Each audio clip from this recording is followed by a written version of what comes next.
The Sports Walk is back. Watch season 4 of Backpack Broadcasting's original award-winning web series that brings you the opinions of real sports fans in these streets, literally in these streets. The first 3 seasons and current season with new episodes every Monday are available now on the Backpack Broadcasting YouTube channel. Check out the 2017 NYC WebFest official selection and see what other sports fans have to say on the hottest issues in sports today. It's easy, y'all. Just take the Sports Walk.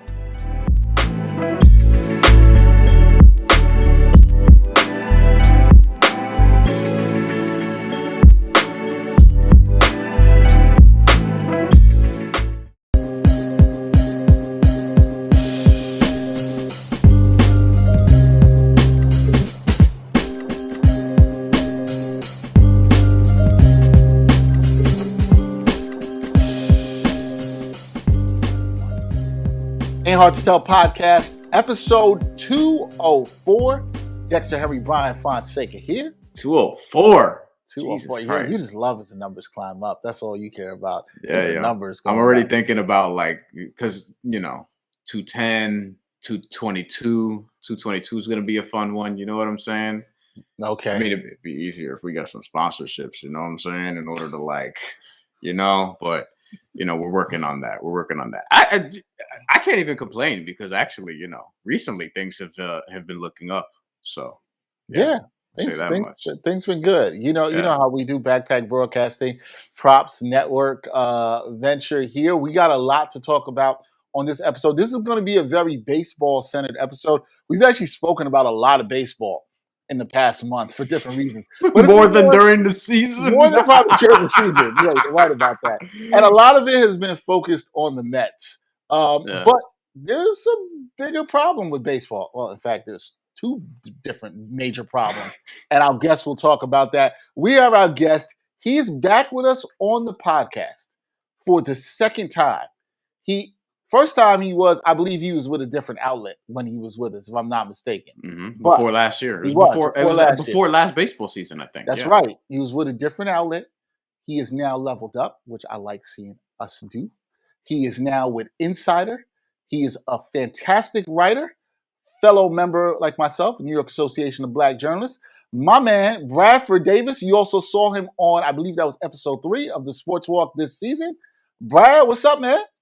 What's good, guys? Great to be back. Yeah, man. Good to have you back. How are you doing? I'm okay, man. I had a little bit of a whirlwind of a week. The story that we about to discuss blew up a little more than I thought it would, to be perfectly honest. And it came out about 2 hours after I touched down in Orlando, Florida for Universal Studios. So I'm directing air traffic for this article coming out as I'm in between the Mummy ride and Transformers and stuff, and Men in Black and all that, shooting aliens with my little laser gun.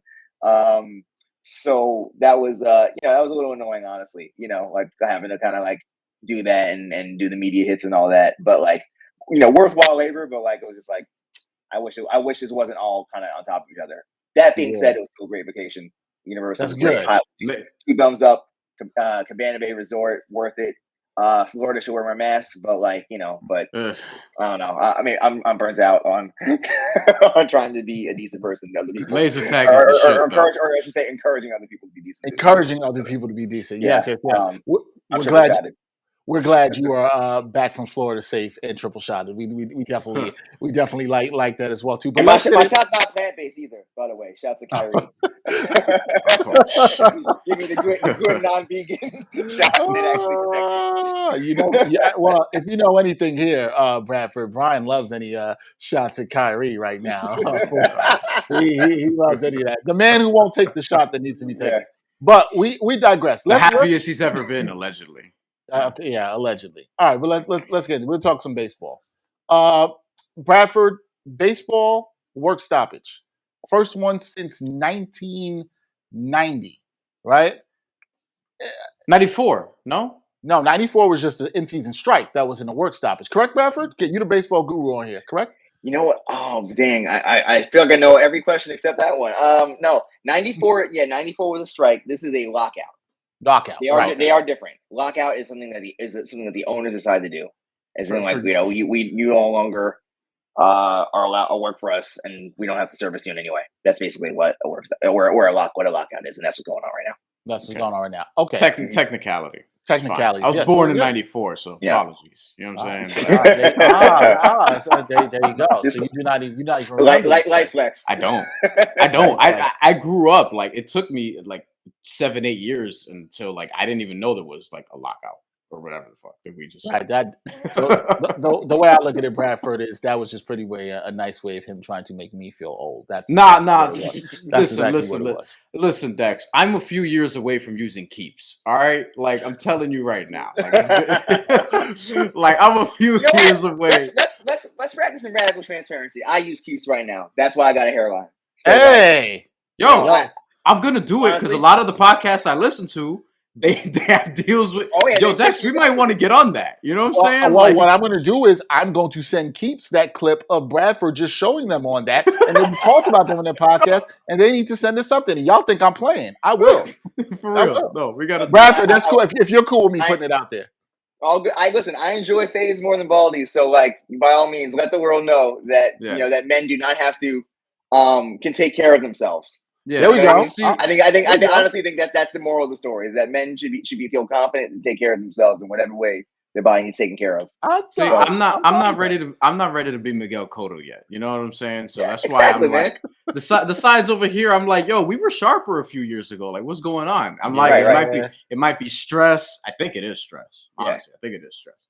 Also, the pandemic probably didn't help, but we're gonna have to get on some shit in a couple years or so. Stay clean without being Mr. Clean. There you go. I like that. But back to this baseball work stoppage, guys. Bradford, there were talks before December 1st that both sides were trying to get a deal done in the 11th hour, but you always hear that before there's a strike or work stoppage. What really went down, and how far apart are both sides to getting something done? Okay, so what really went down is this. People have long predicted that there would be a lockout now. Because the owners won the round of negotiations during the last CBA, back and forth to such a degree that like players immediately stopped liking it. But but for good reason, because they got they were losing money clearly. They've had the average salary has gone down in recent years. A good sort of like back and napkin metric is the MLB qualifying offer rate, which is a 1-year contract you're allowed to offer to a player on your team one time before they reach free agency. When they reach free agency, as a way of retaining them for next season. At like it's kind of like a franchise tag in like football, right? And that but it's based on like an average, like a mean average of the highest salaries in the game. That went down. Like in like recent years, that qualifying offer has gone down. So on the top end, they're lower. On average, on a median level, they're lower. And players are upset about that, rightfully so. So what they're trying to do is they're trying to create a more equitable system, where the revenue that is being shared, approaches something towards what the players believe are a 50-50 split.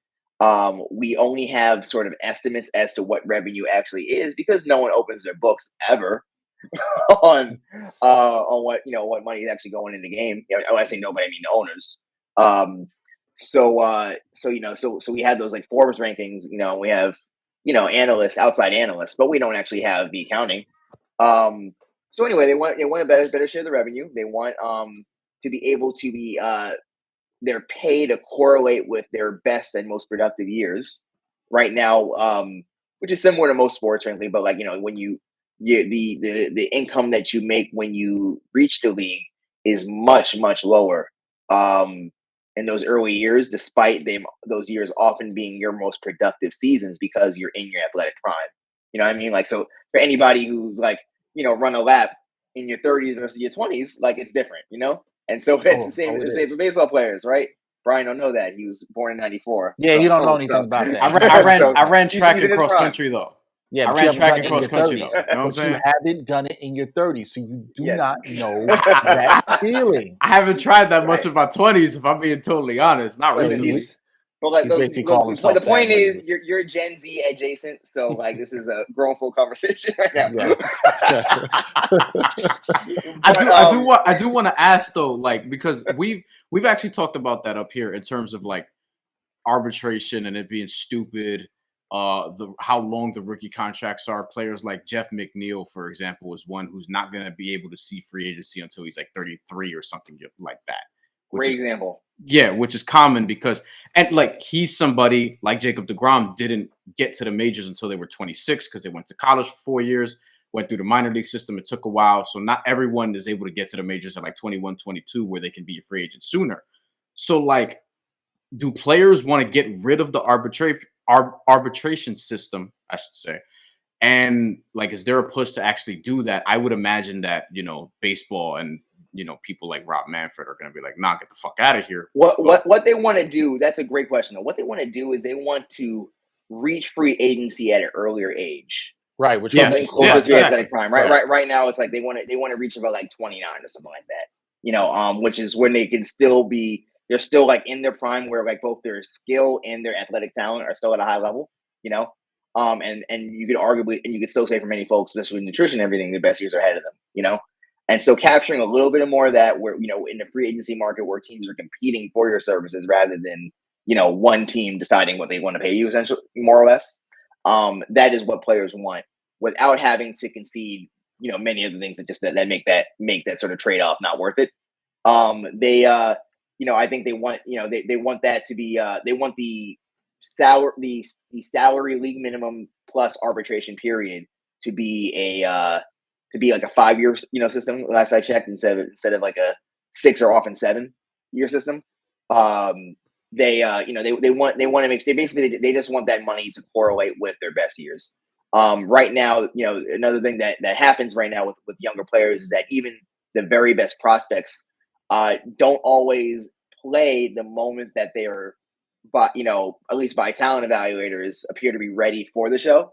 And that is a tactic that ownership uses, that front offices use, a loophole that allows them to maintain an extra year of control over their salaries and over their career. So the teams would rather have, that extra year of like, league minimum or arbitration or whatever, than winning more games. So it's an anti-competitive, tactic that nonetheless saves people money on the management end. And so that's kind of whack. So they want to change that too. Part of me wants to ask this question that I feel like I know the answer to, right? Which is, why don't the owners want then to make their players happier, which would be reaching free agency earlier, increasing their earning potential? And I know that the answer is greed, but is there something deeper than that, Bradford? Yeah, I mean, I think back in the, I shouldn't say back in the day. There's always been cheap owners. I don't want to be ahistorical, right? But at least even among like, even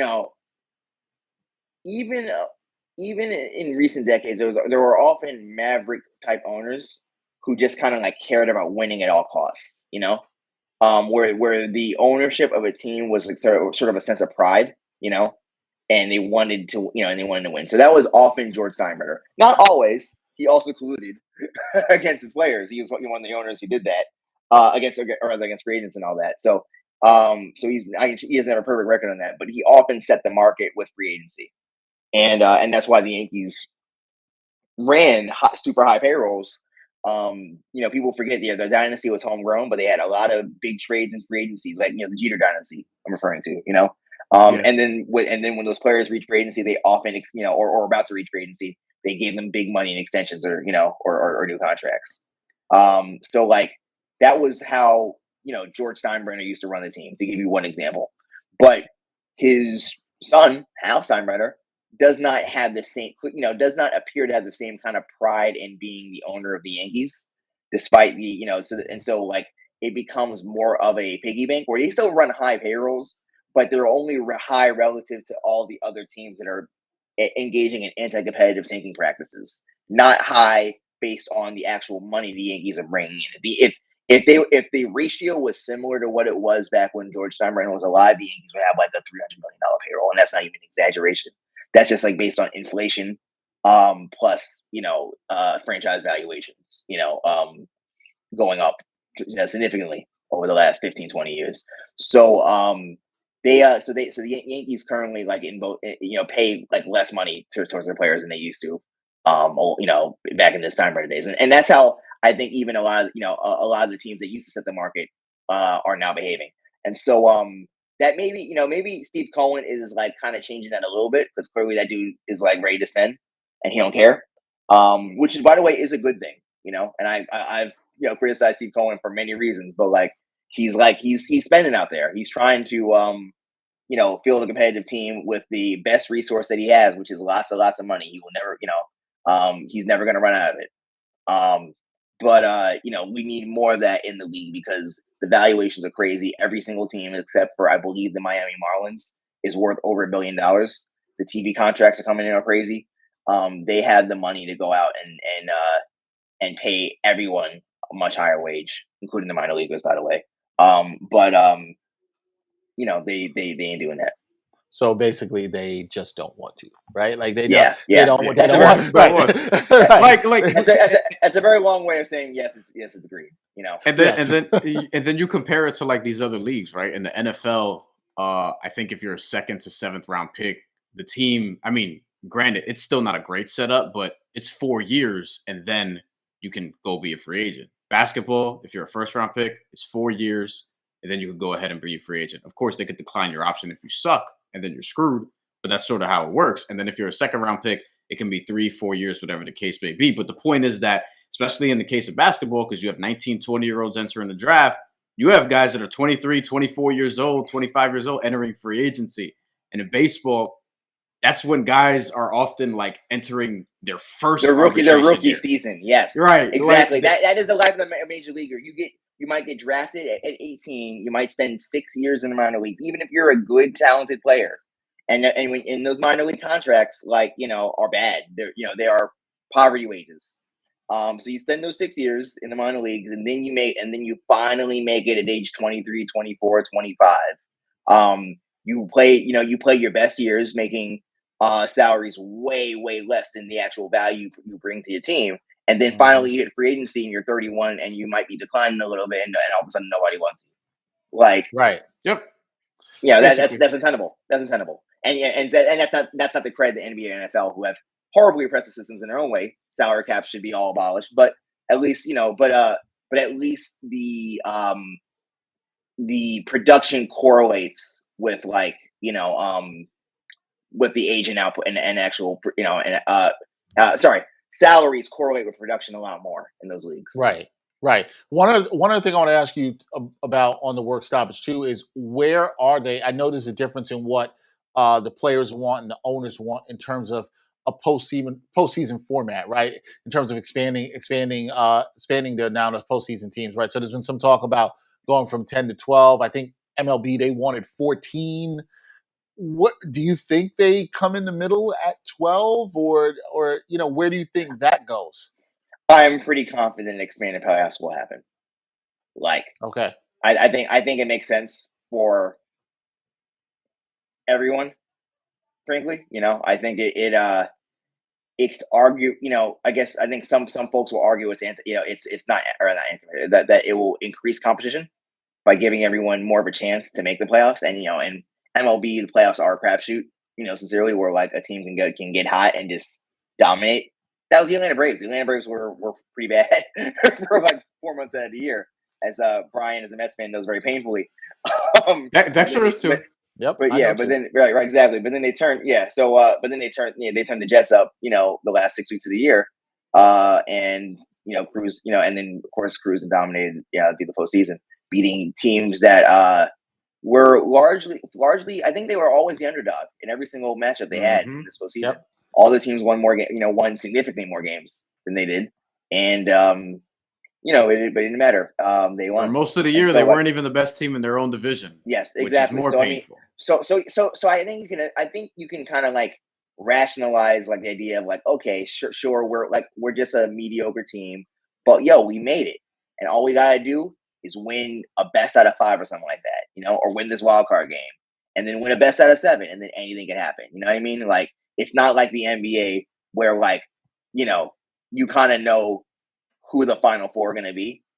You know what I mean? Like without it's a pretty safe and easy bet so long as LeBron doesn't get hurt. Basically, LeBron's team is going to make it to Final 4, or now Giannis, or now whoever you would anoint as sort of the leader in the NBA.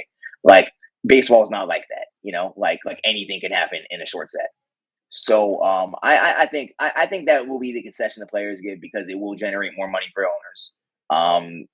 Everyone's going to tune in. Those games, even games with mediocre playoff teams are going to be intense and fun.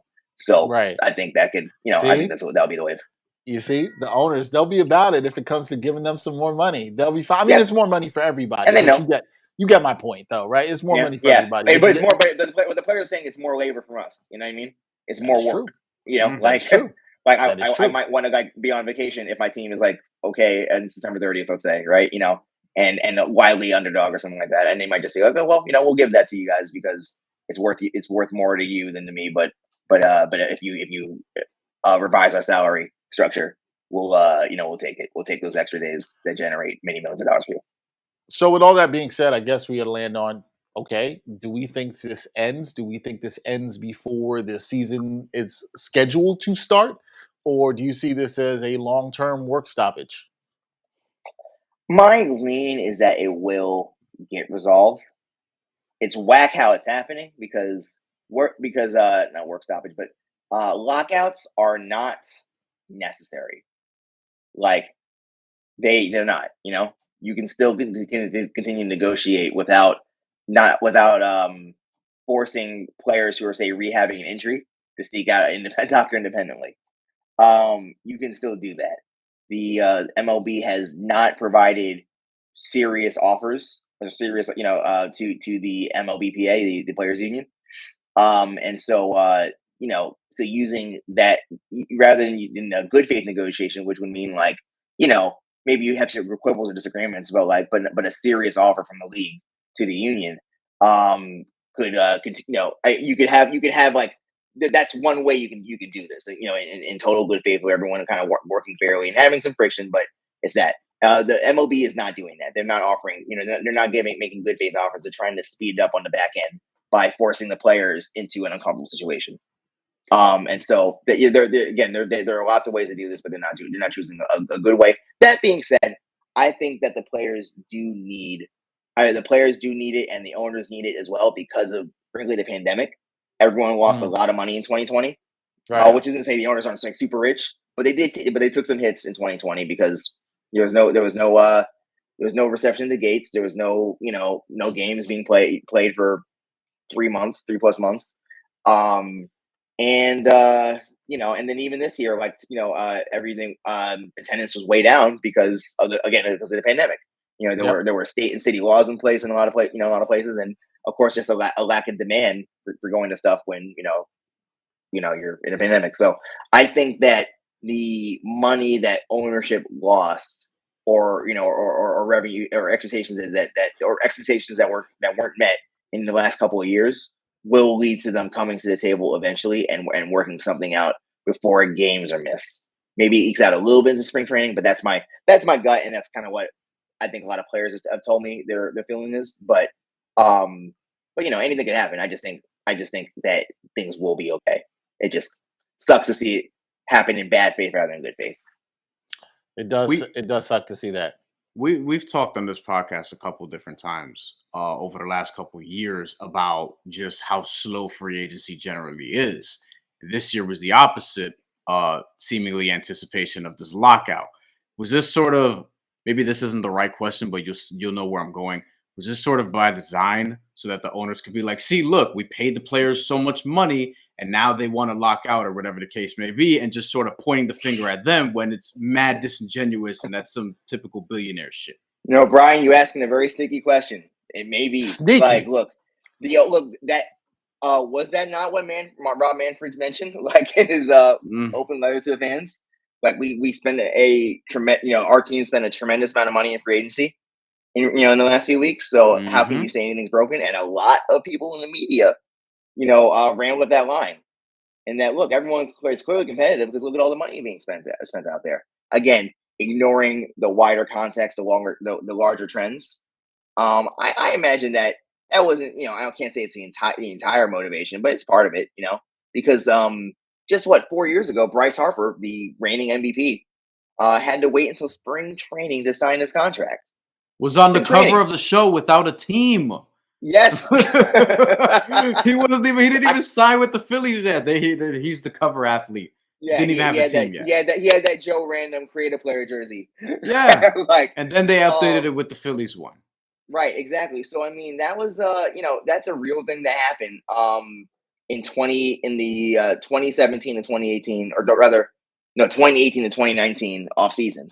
So that's very recent history. You can't say that's that's just that the league has completely moved away from squeezing out very talented players and good players who have a track record of success from free agency. So I mean, I think I think it's very possible that part of the motivation was to have a rhetorical advantage, in the press and public, with I guess their dealings with the players. I think the other reason too is because I think some teams were frankly just kind of and this is my good faith explanation, that they were just concerned about the possibility of a work stoppage leading to not being able to grab the guy they wanted, in time. And I think that may, or perhaps having losing significant financial concessions in free agency that would lead to players cashing out a lot more. That, I think it's kind of what happened with Wander Franco, who got that gigantic extension, is that the Rays were sort of protecting against the possibility of arbitration or free agency being redesigned in a way that would make Wander Franco a lot more money as talented player as he is. So I think that is at least part of the motivation as well. Just it is teams protecting themselves against the unknown by rushing out and getting the free agents that they want. That was one of those contracts. When I saw the extension, it made me mad because I knew he got underpaid. This Ozzy Albies was the one that really pissed me off a few years ago, whatever it was. Oh yeah, you knew what the Braves were doing. Ronald Acuna Ozzy Albies and Ronald Acuna Jr. They got screwed. But I'm glad they're generationally rich, but they still got screwed. That's very both can be true at the same time. Yeah. And with these extensions. And Wander, Wander got paid, but but he definitely likely leaves money on the table bearing a catastrophic injury. Right. And that's unfortunate. So I do hope that I'm happy for him, but I do hope that they revise the system in a way so that less Wander Francos exists. And also, for what it's worth, I'm not sure if y'all notice this, but it seems it happens a lot more where the young Latino players. Oh yeah. I was just about to point that shit out. Yeah. White players, they of course they sign below market extensions as well, but I don't have the economics. I don't have a spreadsheet. They try to get us, yo. But it sure seems like a lot of these folks who grew up very poor in the Dominican or Colombia or whatever, and signed for maybe for $20,000 to get off the island, and then have minor league poverty wages, are the first people to jump at those extensions. And so I think that's a systemic reality that Major League Baseball maybe hasn't entirely created, global poverty, but they're certainly using it to their advantage. Oh, absolutely, they are.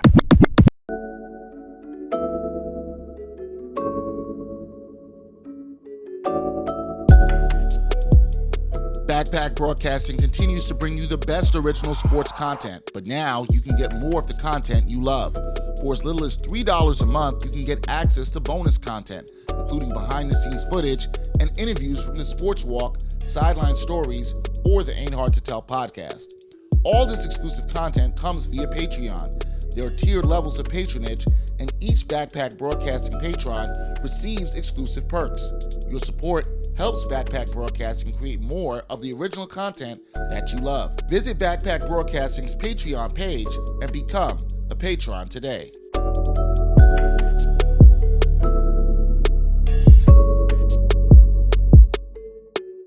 Speaking of, this is a great transition. Possibly, I'm going to be careful with my language here, using things to their advantage. Mr. Bradford Davis here. He's not the person using things to advantage, just so we're clear here. He's not that. He is not that person. Let me be clear about that. That is not what I'm talking about. We are talking about baseball here. But Brad, you recently wrote an article for Insider, which is fantastic. And I really encourage everyone to check it out. It is titled this: Major League Baseball secretly used two different types of baseballs last season. Now, Brad, I'd spoken to you when you told me about that you were working on this. So I knew a little bit about this coming. Okay. And you talked about the impact of this and what it's had since you went on your trip and how it's blown up and gone everywhere, even though there are outlets that are absolutely ignoring this, and you should know who they are. There are people who are definitely ignoring this story. But I think you look at this headline, the headline's right here for people watching this podcast. Baseball secretly used two different types of baseballs last season. That is crazy, Brad. Like, that's insane. Just the headline alone is like, oh shit, I need to read this. All right, tell the people why they should read this and why this is crazy. This is crazy.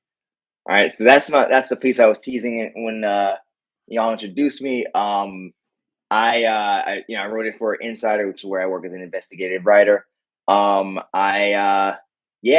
The headline is what it says. Major League Baseball used two different baseballs. They designed the two differently. One was designed to suppress offense, which means that the other was designed to not suppress offense, to increase it relative to the ball that they announced that they were going to be using in the beginning part of the season, or rather before the season began, to at least their teams, the teams' front offices. And but yeah, both were found in the field of play. There's a woman, a astrophysicist named Dr. Meredith Wills, brilliant woman who has been studying the ball's composition for the last few years. What she does is she kind of like almost surgically takes them apart, like, seam by seam, and measures all the different weights to kind of understand, the materials that are going into making a ball, and see and draw some inferences as to how they may or may not perform based on how they're composed. And using her training as a physicist to do that. So what she found was that that by on the outside, the baseballs were imperceptibly, there's no perceptible difference, but on the inside, their center weights, which is like the cork and rubber like pill that's inside the ball wrapped in yarn, were like some balls were at a higher weight, and somewhere at a lower weight. So ball A, would do one thing. It was MLB, it was MLB's strong attention, and ball B would do another thing. And of course, that's weird enough, right? Like, it's hard to imagine like the NBA having different basketballs. You know what I mean? Like, if you had with like I mean, we remember what happened to Flake-Late when Tom Brady was in different footballs than everyone else, and that caused a gigantic stir. So it's crazy enough that Major League Baseball, which is to be clear, owns a stake in Rawlings, the exclusive manufacturer of MLB balls, to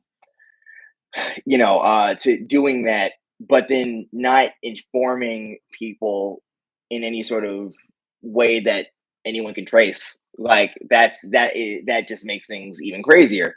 And so now the league said in a statement to me where they basically admitted, we didn't say sorry, but yeah, we're using two baseballs. They said they informed the Players Association. I have not heard that to be the case, based on conversations with dozens of players, as well as scouts and his front offices and front office workers and all that. Every single person I spoke to in pretty much every aspect of the baseball work funnel, whatever, or business funnel, they all said, yeah, we were under the assumption that there would be one ball. Because again, why would you even think that there would be two balls? Right. And Brad, I'm sorry to cut you there, but I have a question, right? Because you spoke about this in an article. I taken some notes on your article, and you said in February the league revealed, right, that in the advice of cadre of scientific experts, it secretly begun making the ball center, the layered complex of yarn wound around a cork rubber, as you explained, slightly lighter and less dense in order to this is a quote, in order to improve the consistency of the baseball's performance. To which I ask, Who else? Because Brian knows I ask this about all. I always ask, who wanted this? Yeah. Right? Well, clearly in this situation, that's why I was clearly pointing at seems you. like baseball. But you talked to, I think in this article, you talked to over about 24 people in total in this article. I think it might have been more than that. You talked And honestly, to. I have it right here. It's just undercounted. 24. I undercounted, but yes. You undercounted. That's fine. You talked to more people than that. Give or take 30. We'll see. Let's take, because you talked to scouts, you talked to an astrophysicist who's prominent in this article. Players. You talk to players. We know you've talked to players. Yes. We know baseball, it seems from the story like they wanted this. What players wanted this? And they didn't consult the players. What players would say they want 2 balls? Right? Like, where was the demand for this to change or improve the ball? Who in the game prior to 2020 was saying, hey, we need to change this ball? Well, listen, there was a desire to change the ball, to be clear, because in 2019, there, that was the Juice apex balls? of what's called of what we're still currently in, called the juice ball era, where like balls have just been flying off bats, in ways never seen before in MLB history. And so there were definitely complaints about why balls were just taking off like that. So there was a desire from certainly from some players. Surely not if you hit 40 home runs, after being like a punch and Judy dude, and you got paid for that. I'm sure that's cool. But a lot of players was, I'm sure a lot of, at the same time on a pitching level, you're really frustrated because things that used to be lazy fly balls are like 3-run home runs. So, there were complaints before that. And so when Major League Baseball is like, hey, we're going to improve the consistency of the baseball, that sounds like great. But you can't do that if you have 2 different baseballs. like that undercuts that point. And therein lies the problem, Dexter, with that quote, is that you're saying, okay, we're going to fix the consistency. It can't be consistent if they're 2. 2, yes. And I read that, and obviously this is very early in the article after reading the hardline, and I was like, what? This doesn't work. Yeah, it just doesn't. So it's important. It's important to note that the league blamed the reason for this on COVID-19, on the pandemic. They said further explain that, Bradford. That doesn't even make sense. What they were saying was that basically the pandemic created sort of shortages, that forced them to use the older design of baseball, the one that they indicated they were moving away from before the season began. But were that true, why did they keep producing the old baseball? And that's where Dr. Meredith Wills comes in, is that she found baseballs as recently as August in their manufacturing, August of 2021, that were using the older design. The one that they said they were phasing out, the one they said that wasn't meeting the performance specifications that they wanted. So why would you do that if it's the pandemic's fault? Why would you still making the ball you're moving away from, that you only had to use to fill your inventory if it's just a pandemic, so that don't make no sense to me. It makes no sense to anybody I talk to, but that is what Major League Baseball told me.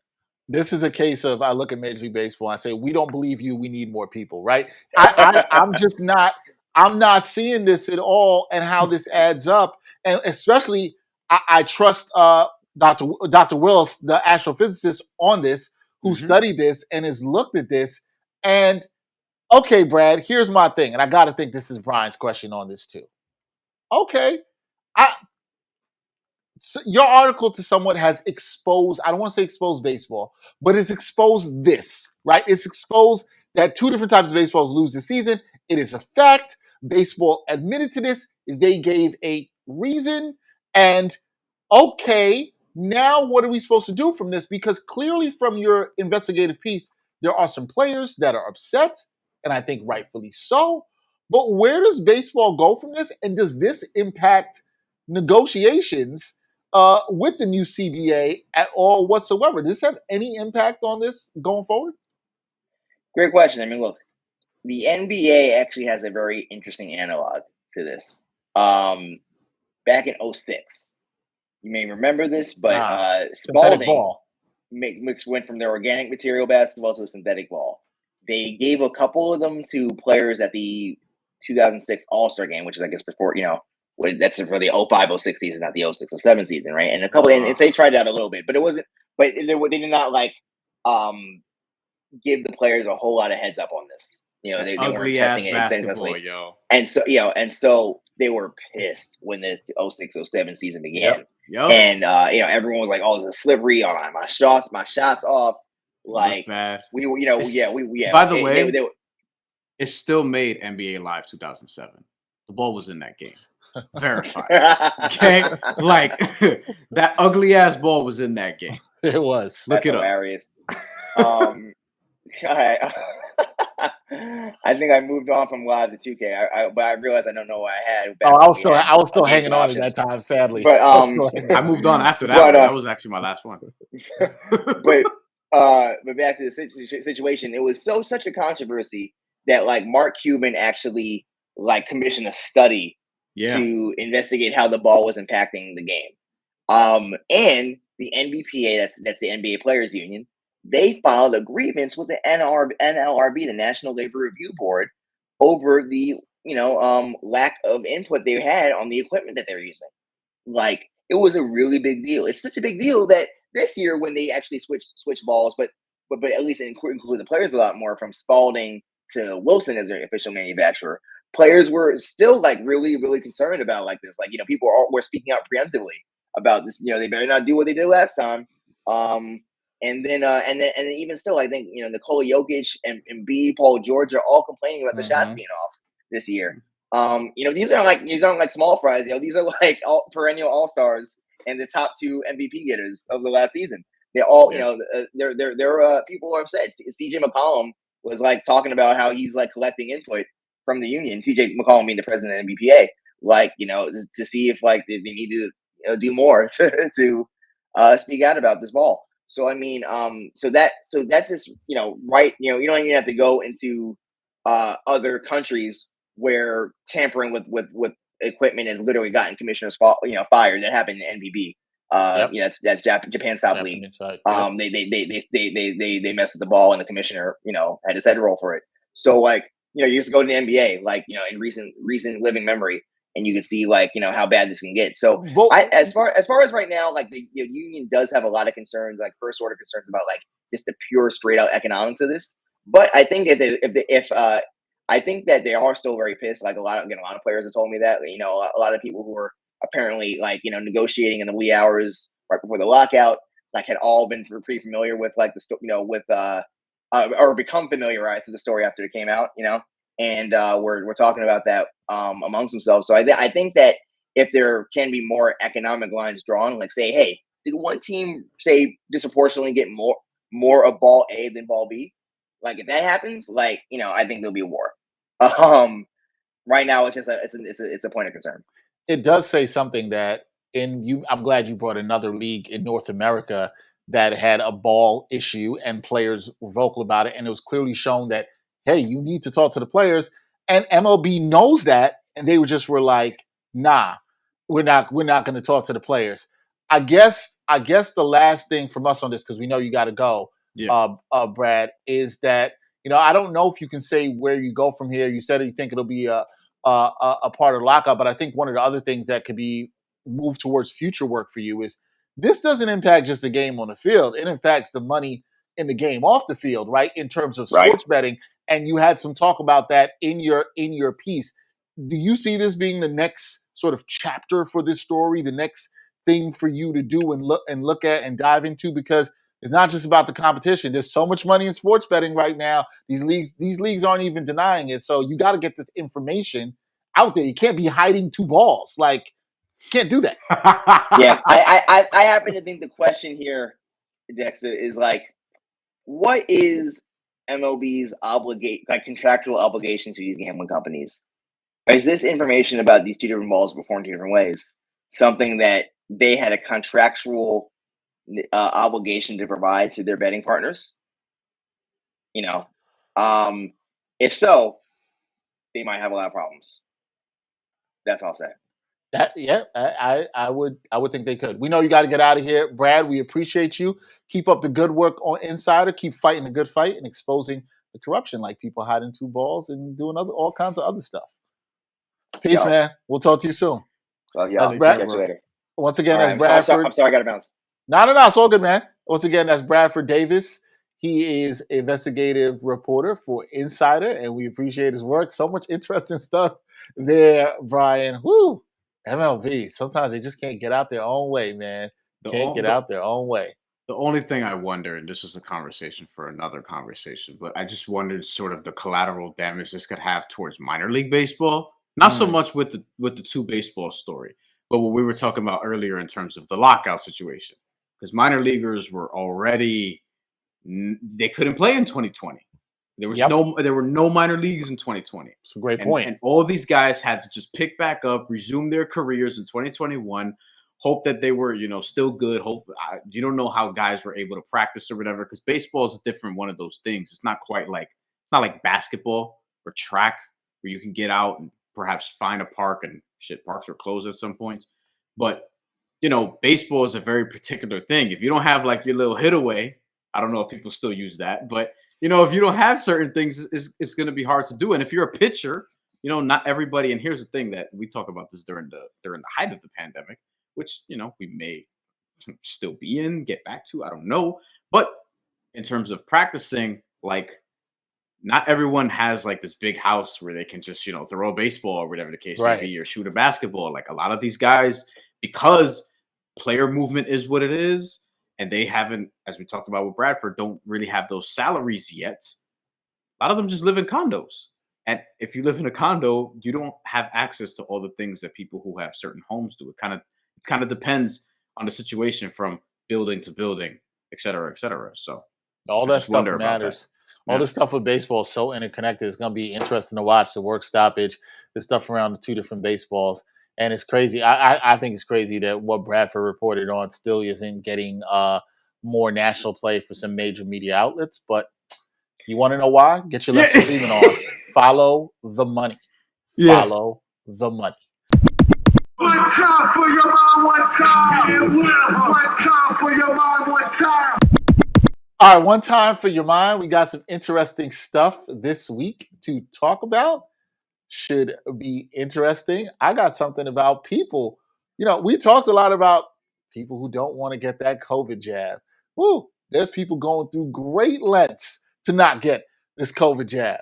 And Ryan has had some beef with Instagram's algorithm for their videos. I've heard a little bit of his complaint on this, but he's going to tell you more about that. Brian, what you got about Instagram messing up the video algorithm? I'm just going to recite this from personal experience, because as I tried to find a story, like actually covering this, nobody did it well enough. Everybody's just trying to give you the secrets to be like, oh, this is how you sort of beat the algorithm. And it's like a bullshit explanation of how you don't actually beat it. It's just, some clickbaity shit. And then some other places are just kind of like, oh, here's what Instagram is doing, blah, blah, blah, blah, blah. But it doesn't sort of tell you, because I think everybody's trying to figure out. If you just notice on Instagram, you post a video now, and that shit is just like nobody's getting the views that they were, probably a couple months ago or so. Nobody's getting the traction for certain things, which is not great for creators. It's been bad to the point where it's like, and you post at like the times that you normally would, where, because I track when people are sort of looking at my profile the most, when my posts do, X amount, whatever the case may be. And y'all know me, I am not the person who gives a shit about a lot of this stuff, in terms of like, I care about the information, or not care about, like, I read the information because it's useful, kind of like the way I look at, advanced analytics in sports, but I'm not going to, build my whole steez on it. And when it comes to Instagram, especially not. But they're just making it harder and harder, because they're trying to force shit on you. They're trying to make everyone do these reels. And I just want to post a regular fucking video and not have to make it look like a fucking reel. And that shit is mad annoying. So yeah, I don't want to post reels Instagram. I'm sorry.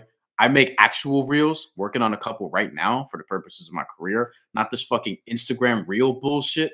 Right. So like, one, it's an insult to call that shit a reel. And two, like, look, I agree. Especially if you're me, right? Like, I'm not part of the demographic that you're targeting for that. So allow me to just post shit the way I want to post shit, or else I'm taking my business to fucking TikTok.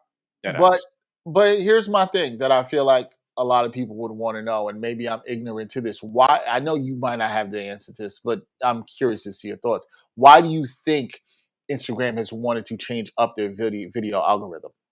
They just want to make people use reels. I think like they just want people to use certain things they're introducing, right? Instead of posting a regular video, they want it to look specifically like a reel so they could push that feature and whatever. All these apps are biting off each other anyway. Like Clubhouse already came and went.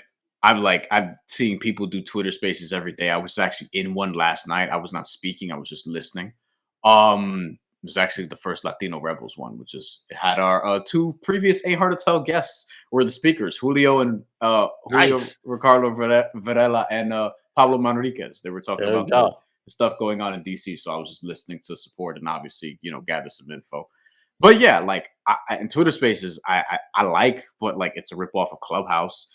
Instagram Reels is just a ripoff of this, and this is a ripoff of this. Like Instagram Stories weren't even a thing. They took that from Snapchat. You know what I mean? Like all these apps are just ripping off each other, and Instagram has a little bit more of a monopoly because we know who owns it, and who owns that, who owns Facebook, who owns WhatsApp. And look, this is another conversation that's unrelated to this, but that's how we have a lot of misinformation now because a lot of my people are on WhatsApp because we have group chats amongst each other because we have family in different countries and things of that nature. I have a show on 5 Reasons Sports with Tim A. Bain, friend of the show. We use WhatsApp because he lives in the Bahamas, right? A lot of our relatives are prone to misinformation because they have these things, especially Facebook, because they don't weed out sort of the misinformation. And Instagram doesn't really do a great job of that either. I think every app should do a better job of that, and it seems like when Trump gets banned from Twitter, for example, it seems like too little too late, and you still have poor messaging out there regardless, but that's another diatribe for another occasion, I suppose. Okay, who knew? Instagram, the last thing I will say, video algorithm, yes. The last thing I will say on this front is like, I'm actually serious about like the TikTok shit. Like I'm this close because like even some of the stuff that I've done with FanDuel, like they post that on TikTok, and I just look at that and I wonder. I'm like, if TikTok is not going to be that much of a pain in the ass, maybe. But it also looks like mad effort. Y'all motherfuckers be going way too hard. Taking 5 hours to post a video that's 1 minute long that's on a social media app. Like I'm just not going to do that. If I'm going to take 5 hours to post a 1 minute clip for something, it's going to be to promote something I'm doing, podcast, whatever the case may be. It probably won't even take 5 hours. But I ain't doing that for fucking TikTok. Get the fuck out of here. Split personality myself. I'm not doing that. I don't think we need to see that. Instagram video algorithm. No. That's going to be, I want to see if there's any better reporting on people reporting on this, just about being forced to use certain features in different social media platforms and how we might see that continue. And I will say this. Brian, and they make it so that if you don't do certain things, right, then your engagement goes down. Right. So it's like, like people shouldn't have to be forced to do anything really. I mean, this is allegedly but I don't disagree with that. I don't disagree with that at all whatsoever. The other point I agree with you is that a lot of these social media outlets are just continuously biting off each other, and it starts to be overlapped by users. Like there's users who don't know how to use one as opposed to the other. Like one of the examples I always think about is LinkedIn. Like you got people on LinkedIn trying to holler at you. You got people on LinkedIn posting pictures that are not professional. It's like, what are we doing here? Like LinkedIn has stories now. YouTube has stories now, right? And shorts. Yeah. It's just. And then everyone on LinkedIn, and you see me tweet. I tweeted this about actually at Bradford. I saw that. I saw your tweet. Like every fucking viral LinkedIn post is the same format, and that shit is annoying. LinkedIn, I like you, man. Like, don't do this to me. You know what I'm saying? Every time, every time I open the app, not even them. Some of that is not even them. It's the people. Like, it's so. I know, but I'm like, yo, can you weed this stuff out for me, please? Because if I go on my LinkedIn right now, it's going to be somebody, talking about how they got fucking fired and got all these rejections and all this shit. Actually, shout out to Kyle because he's the first person that popped up here. But that's mainly what it is. They got, here we go. Stop settling. What you want is possible. It might take some time to get it, but it is indeed possible. And if I click on this person, why are you mad at inspiration? This bullshit. No, like, come on. Like, inspiration is not bullshit, but this is disingenuous. And if I go on this person's profile, I guarantee you there's going to be, this is all they post. All they post. Actually, this person is sharing all the people who reposted this shit. You know what I'm saying? Like, this is, Before this is a good one. Before you start actively interviewing for new jobs, ask yourself, what do I need in a manager? Be intentional about getting to know them throughout the interview process. Ask the tough questions to ensure that the relationship is a good match. Look for signs. Are they empathetic? Do they care about development? How do they water their employees? What? Are they open to feedback? How do they handle failure or pressure? Like, come on, man. I mean, I feel like those are all good questions. I think that's all hard to find in an interview. And like, listen, interviews are kind of like first dates, right?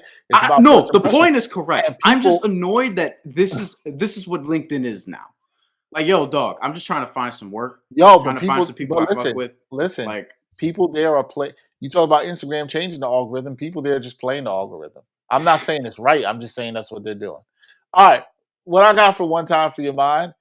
Woo, that's a good one. If you're watching, you see this headline. Man wears fake arm in attempt to avoid COVID jab. And shout out to my sister-in-law, Sam, who sent me this. And I was absolutely dying.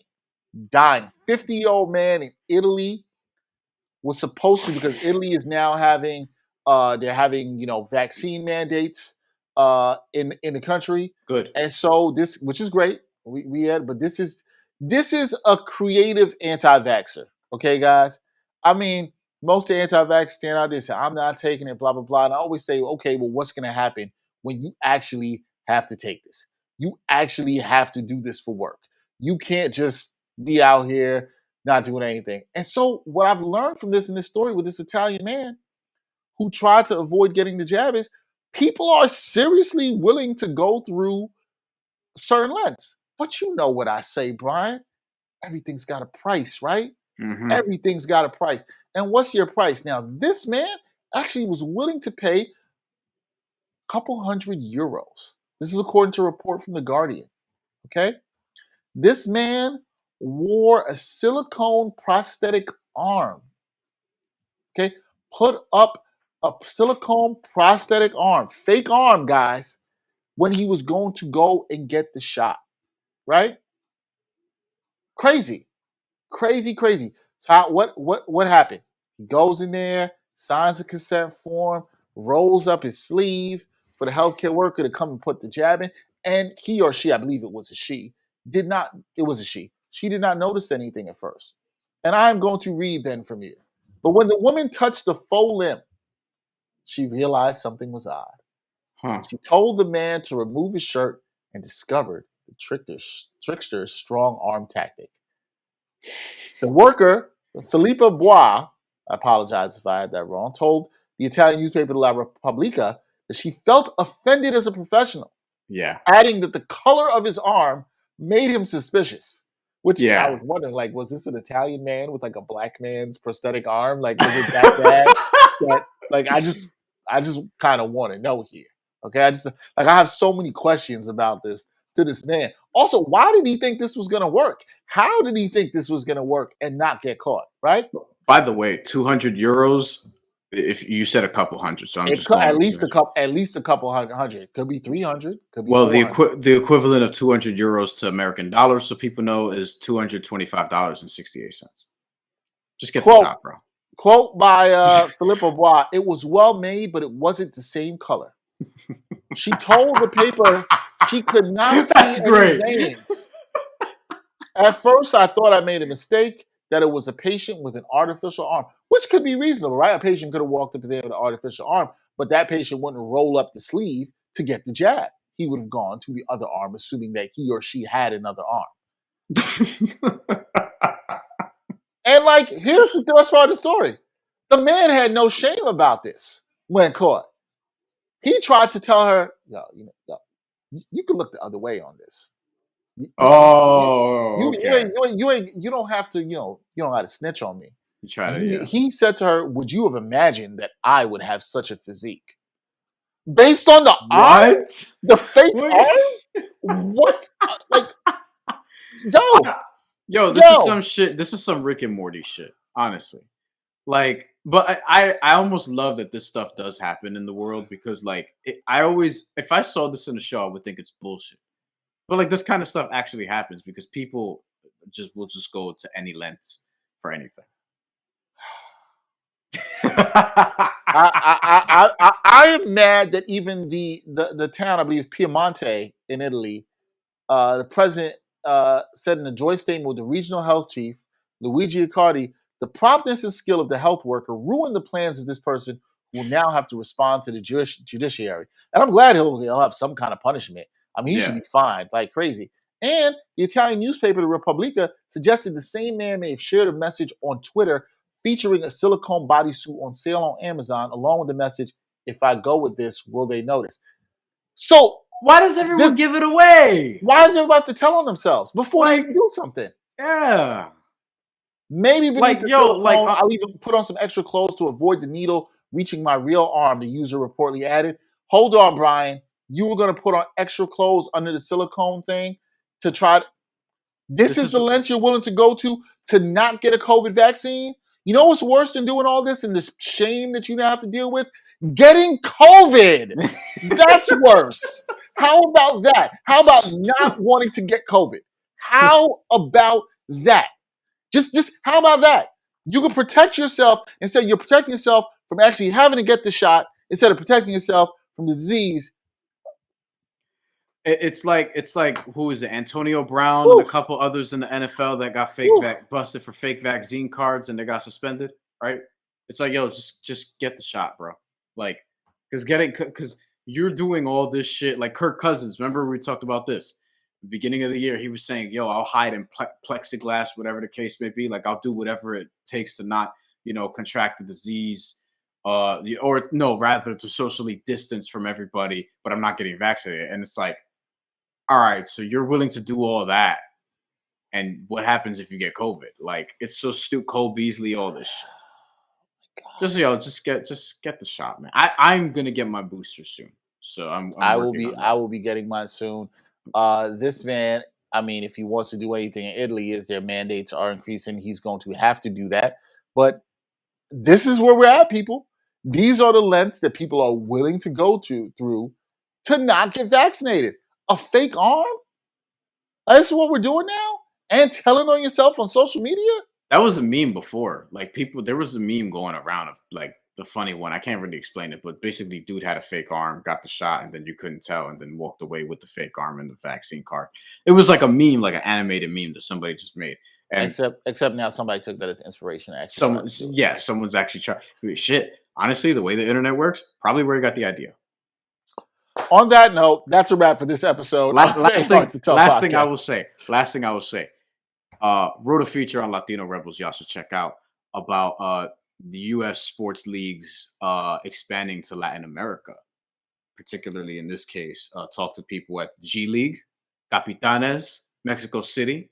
They have been playing. They're 3-6 right now. All their losses, by the way, by 8 points or less. So they've been very competitive. Alfonso McKinney, former NBA player, is one of the former NBA players playing on the team. Didn't get to talk to him, but did talk to Raul Zaraga, who's the head of NBA Mexico, and kind of oversaw that whole process. So, doesn't get much more important than that. 2K League spoke to the head of that, president of that. They have Dukes Gaming, which is going to be based in Mexico. They also have their first team from Latin America. And then talk to somebody on the PGA Tour side who, because the Mexico Open is going to be part of the PGA Tour calendar this year.